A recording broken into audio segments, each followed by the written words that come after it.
Welcome back. OpenAI facing some criticism over domestic surveillance concerns as the company signs a new agreement with the Pentagon to deploy its advanced AI systems in classified environments. The two sides creating new language around those concerns, reading, quote, AI systems shall not be intentionally used for domestic surveillance of U.S. persons and nationals. The department understands this limitation to prohibit deliberate tracking, surveillance, or monitoring of U.S. persons or nationals, including through the procurement or use of commercially acquired personal or identifiable information. Joining me now is the Chief Financial Officer of OpenAI, Sarah Friar. Sarah, it's great to see you again. Thanks so much for being here this morning. And, of course, we've been talking so much about what went on at Anthropic, and Anthropic saying, look, we're not going to even work with the Pentagon. We're afraid of this surveillance. One of the companies, your company's top research executives, resigned over the weekend over this Pentagon deal, citing concerns over surveillance of the American people. What can you tell us about this and the worry over surveillance? Sure. Thank you, Maria. Look, Sam, I thought, answered this really well last week at the Morgan Stanley conference.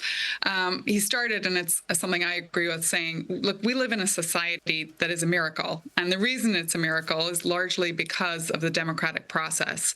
And because of that, we think really three things. Number one, national security decisions must remain with democratic governments. AI companies need to operate within democratic processes. And we think that ultimately an elected government needs to retain this authority over just how powerful these technologies have become and are being used to protect the country. But second, it's going to require collaboration between the labs and the government.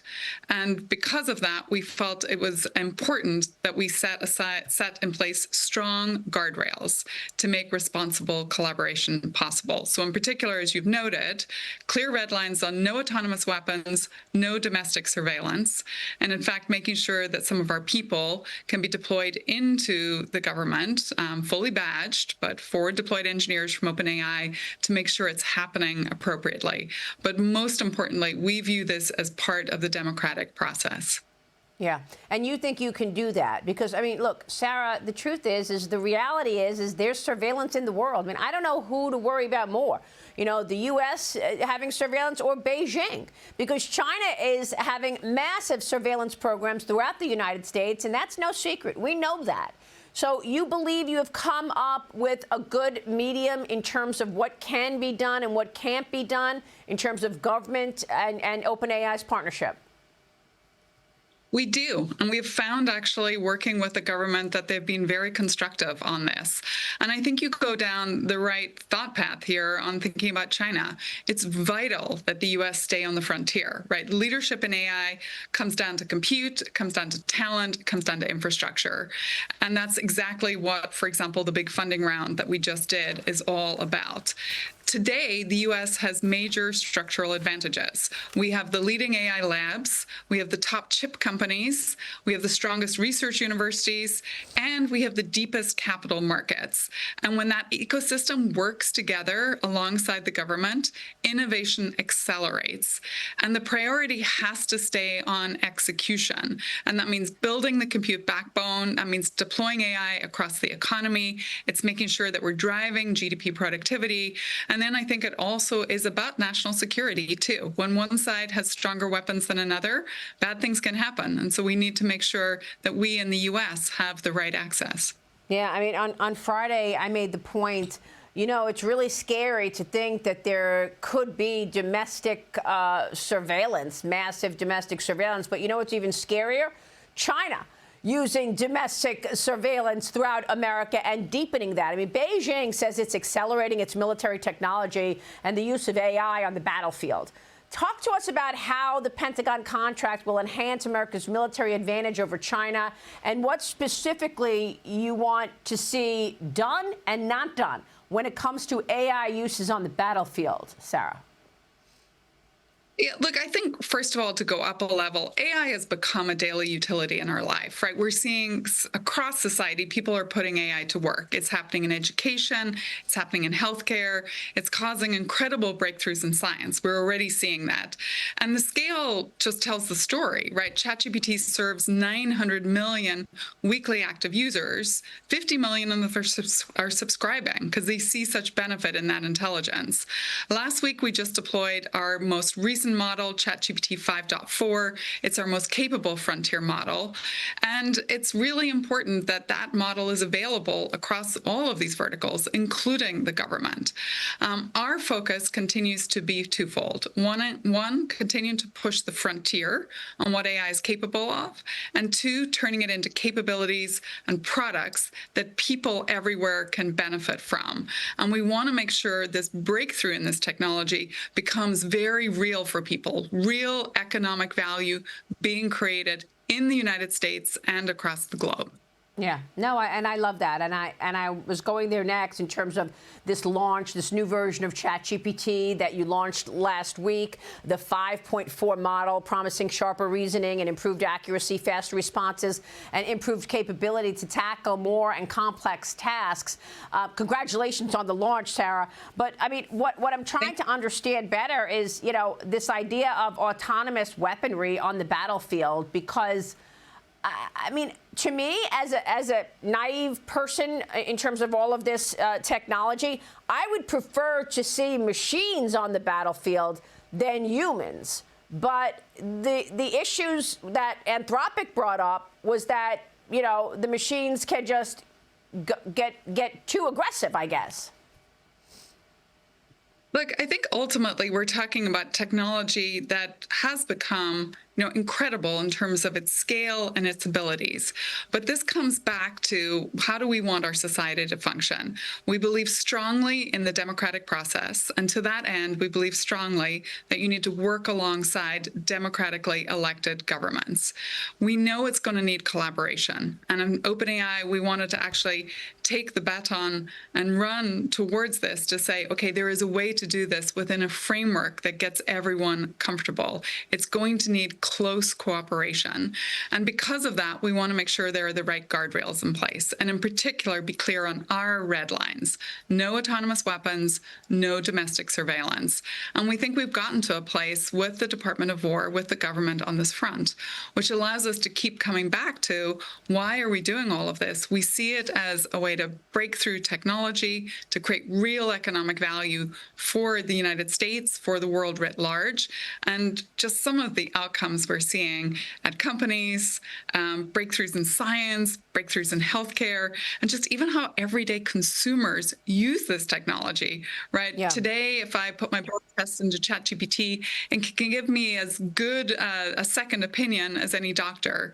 And that's an amazing thing for people who might live in health deserts, for example. Yeah, it sure is. And I love the impact on healthcare.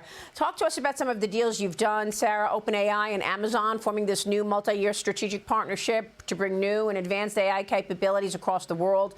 Amazon invested $50 billion in the company, whose models will run on the AWS platform. I mean, this AI infrastructure costs are exploding, and we know that. So another question is, who ultimately pays for all of this? I mean, is it big tech partners, enterprise? Is it consumers? Because we talk every day about the cost of this AI infrastructure, and it's going up and up. Yeah, well, really what's happening is the demand is going up and up, Maria, right? As people get ChatGPT into their hands and they see that it's the best search engine they've ever had, but now it's plus, the demand is just skyrocketing. Yeah, our free users do about 7 questions per day, but our first tier of paid users double it, our next tier triple it, and at our top tier, they 11x it. So as people see real intelligence in their lives, they want more of it. It kind of reminds me back in the day when I first got a flip phone, you would have never persuaded me I would have paid hundreds of dollars per month for it. And now I couldn't imagine life without my phone. We're on that sort of demand curve. What does it take to meet that demand curve? It takes compute, it takes energy, it takes large-scale systems. This is why we are fundraising at the scale we're at, $110 billion. It's a historic fundraise. And that allows us to double down on building foundational AI infrastructure, large pockets of it here in the United States. And of course, as you mentioned, we're working with a partner like Amazon. We have a new product we'll launch with them. It's called a stateful runtime, but let me put that into real English.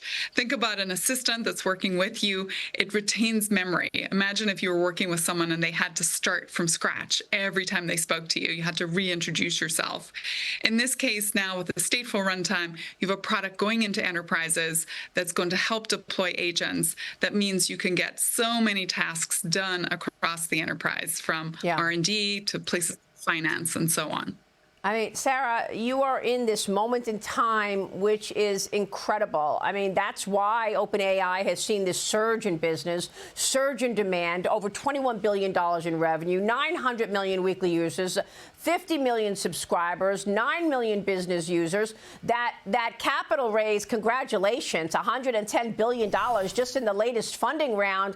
The president knows this. He's looking at AI, I think, as national security. But we also understand the cost of electricity. So give us your sense there. These AI data centers require massive electricity. How big of an energy issue is this becoming?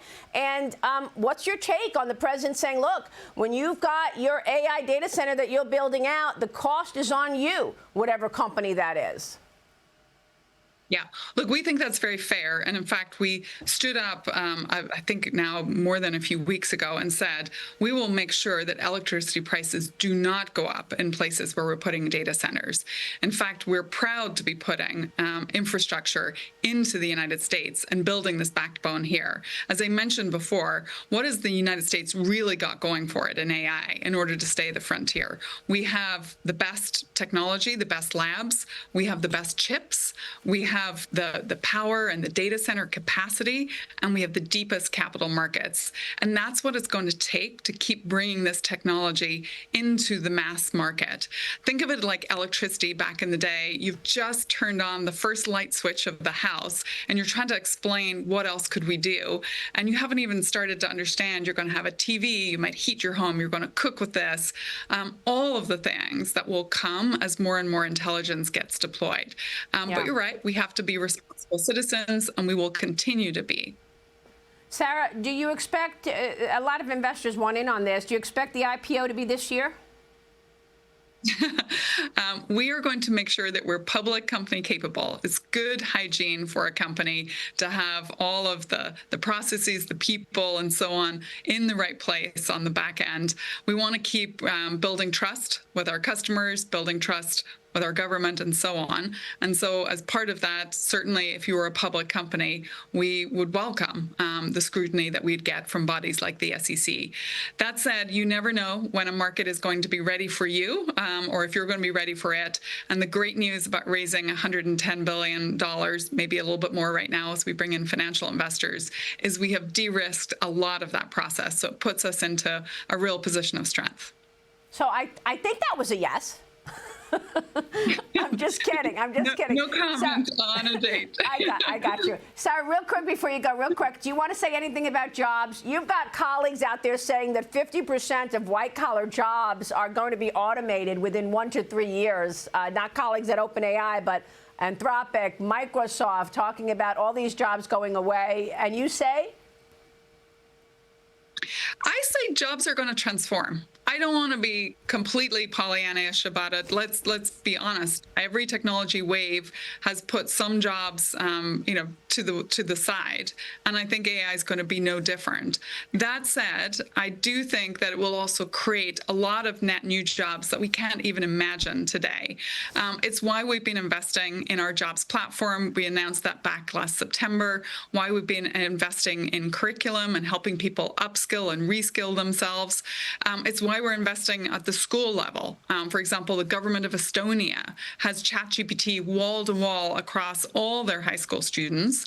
And we just did a study that shows learning improves. So I do think that there is massive transformation coming. I think it's going to happen quite fast.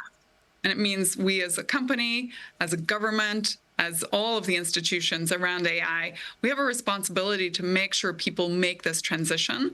But I don't think it's helpful to also go out and scare people, right? We need to bring people along on this trust journey. Absolutely. All right, Sarah, we're going to be watching it all. Thanks very much. Great to see you and a great conversation. All right, Sarah Friar, CFO of OpenAI, and we'll be right back.